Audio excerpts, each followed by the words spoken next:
Hello, it is the evening of July 12th. It's the night before I head off to Connecticut again for a second day of participating in their study and getting my assessment, possibly being on the autistic spectrum. Um, Last time there was a lot of anxiety with getting there and getting back, but not so much this time. I prepared better, gonna get up earlier. I know the route, I know who I have to meet, what times, the roads, how long it takes to drive. So I'm really good on that.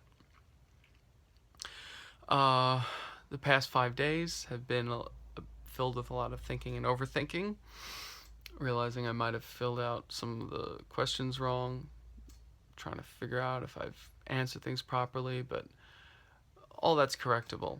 So, what I really want to focus on is the fact that the past few days I really got to thinking about my life and how I see the world and just how things operate in my head. Talking about it with Kim really helped. Um, really helped me manifest into words exactly what I kind of just am used to going on in my head. You know, when it's in your head, when things are happening in your head, the way you see things, until you really try to quantify it, it's very difficult to know it. And so you'll fall into habits and patterns. And I said part of my reasoning for starting this whole project is that I can, because I want to be a better person.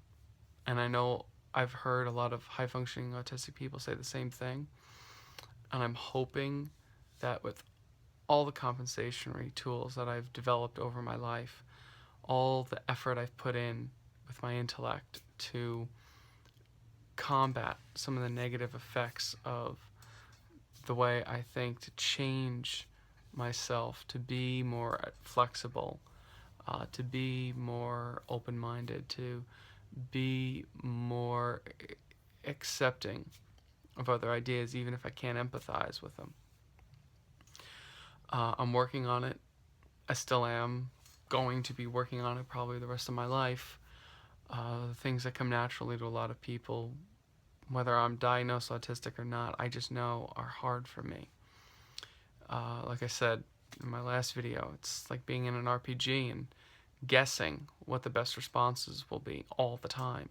That gets tiring, you know, and as things were going really bad for me the past couple of years, I just applied myself less and less to that task. It's not that I pulled away from people, from my my wife, my kid, and my friends intentionally. It wasn't like I was bitter or anything. I just did not have the energy for it. And the way I think about things in my head, and the way it seems everybody else thinks about things, I've heard autistic people talk about. It's like everybody else is speaking a different language, and that's a decent illustration. But I think what's more accurate is something I saw the meme on Facebook the other day. Somebody shared it. So it was Morticia Adams from the Adams family saying that normal is relative. What seems normal to the spider is chaos to the fly. To me, it seems like everybody is a fly, just darting around, going from thing to thing, relationships to relationships. Uh, there's no categories to anything. You're onto this trend and that trend, and oh look, Pokemon Go, and I can't keep up. I've tried for so long, I just can't. The way I think about things is more like a spider's web, not like an orb weaver, like the big beautiful, even two-dimensional webs that you see in the summer nights. No, more like a black widow's web. It looks like a chaotic mass, but inside of it, when you look at it, analyze it, there's the phi ratio and the Fibonacci sequence and the golden mean. You got 1.1 to 1.618 just repeated over and over and over throughout the web. And what seems like a random pattern but there's a mathematical formula to it. And the spider doesn't know the formula. It's in her DNA. She just does it. And it's very effective at catching prey. But to an outside observer, it looks chaotic. Especially if you're darting around with no rhyme or reason. That's the way things are in my head. One of the things I realized this week is I am almost completely visual in the way I conceive of ideas. Um, and it looks in my head more like a spider's web than like a line, a progressive line. That's why I tend to go off on all these tangents. If anyone's ever read my blogs or portions of my book, firstly, I apologize. Secondly, you might realize it takes a little bit of effort for me to stay on one topic for very long, because in my head I see how other things relate to other things, how one concept can have 20 different corollaries all related to it. That's why I wrote my book, Patterns in the Everywhere, about network science, basically, as one of the subjects. But that's the way my head sees things.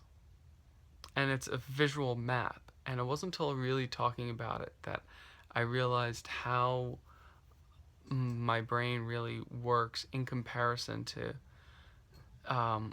other people, and just thinking about how other people move around. Now, win, lose, or draw, whether I'm diagnosed officially on the spectrum or not, this kind of analytical mind is what made me stand out to the youth around me.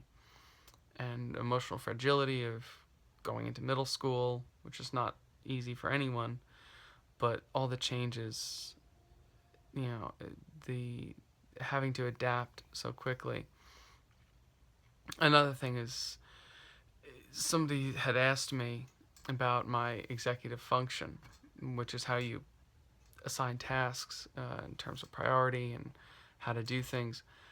A lot of autistic people have problems with that.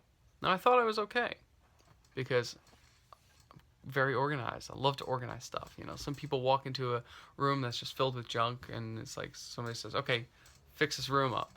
Some people see an impossible task. I see a canvas, because I can do things my way in my time and move things and sort things out and put things in categories and boxes, and it's great. It's great. I love doing that. Give me a set of tasks and a time limit, and then interrupt me repeatedly. You get a guy who's about ready to throw stuff. It's very difficult for me to return on task, to remember everything I need to do. At my job, I have to sort papers for car deals to get them to the bank. Everything has to be in an order, and I have to have it in my body.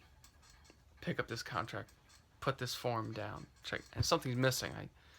Okay, all right, I gotta find it.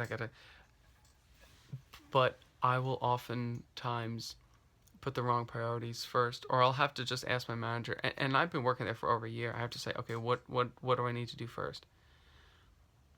A year of doing a very simple clerical job, and I still need people to guide me through what's most important. What do I have to do?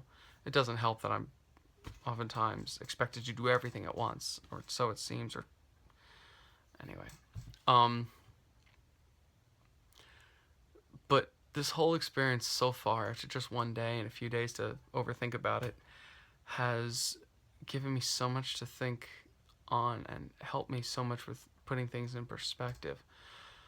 So I'm really grateful for it. No matter what comes tomorrow, it's really helped me sort a lot of things out by taking them out of the just strictly visual process in my head and saying it and talking to someone about it, and then thinking on it. It's quantifying it. It's boiling it down, which is the whole reason I want to get diagnosed, assessed, because it quantifies it.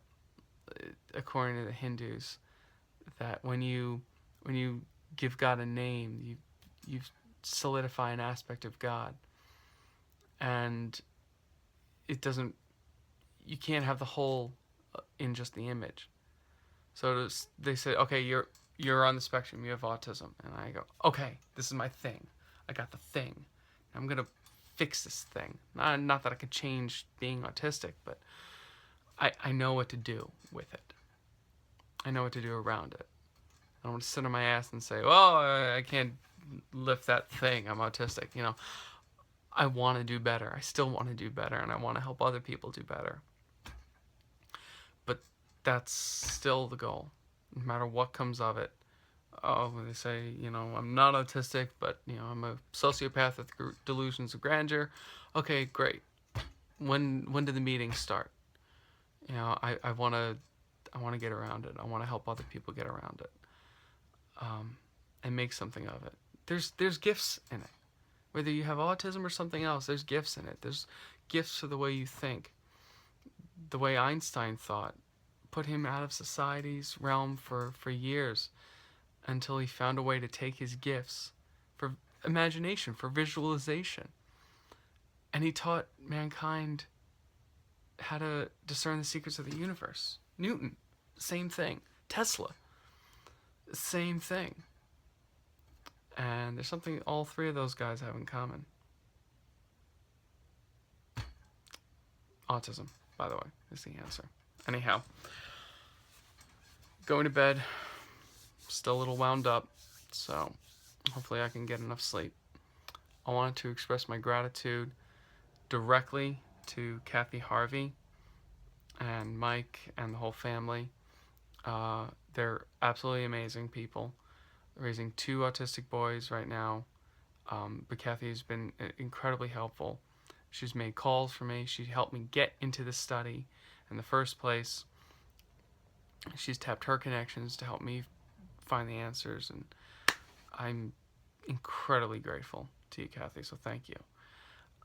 And to everyone else, if you're watching this far, stay tuned, and we'll see what happens next.